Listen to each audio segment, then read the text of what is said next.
નમસ્કાર. જય હિન્દ મિત્રો.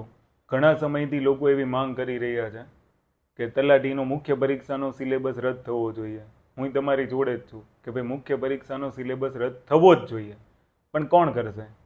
અમે જઈશું તો અમને તો એ સીધું એમ કહેશે કે તમારે એક્ઝામ આપવી છે, તમે ક્લાસીસ સંચાલક છો, તમને એકને જ દર વખતે આ વાંધા હોય છે, બીજા તમારા સિવાય કોઈ બીજાને વાંધો છે. તો જો તમે અગર મુખ્ય પરીક્ષાનો સિલેબસ રદ કરાવવા માંગો છો તો સવાલ તો કરો પોતાની જાતને કે આ સિલેબસ રદ કોણ કરાવી શકશે? એનું આન્સર આવશે કે ઉમેદવાર પોતે.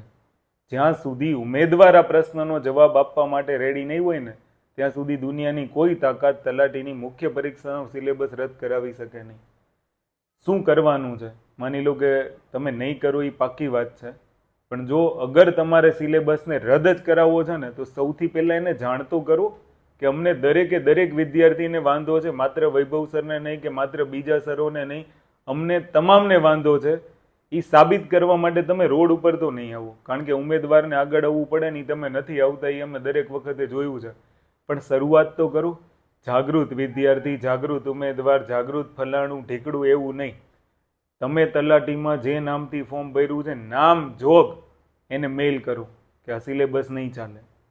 બીજું તમે એક કરી શકો છો કે જ્ઞાન સારથીમાં એક આવેદનપત્ર મૂક્યું હતું કે દરેક લોકો આવેદનપત્ર આપે, તો એ આવેદનપત્રને પોસ્ટ કરો. હું માનું છું કે અગર 5 થી 10 લાખ ફોર્મ ભરાય અને એમાંથી જો ખાલી 50% લોકોએ અગર પત્ર લખે છે ગૌણ સેવાને, જીએડીને કે ભાઈ આ સિલેબસ માન્ય નથી, તો 100% એ લોકોને સિલેબસ રદ કરવો પડે. પણ મને એ ખબર છે કે આવું નહીં થાય, એટલે સિલેબસ નહીં રદ થાય. જો કરી લેશો તો રદ થઈ જશે, અને જો એવું કરવા છતાંય ન થાય તો અમે ફ્રન્ટ ઉપર ઊભા છીએ, સૌથી આગળ હું ઊભો રહીશ, એની હું ખાતરી આપું છું. જય હિન્દ, જય ભારત.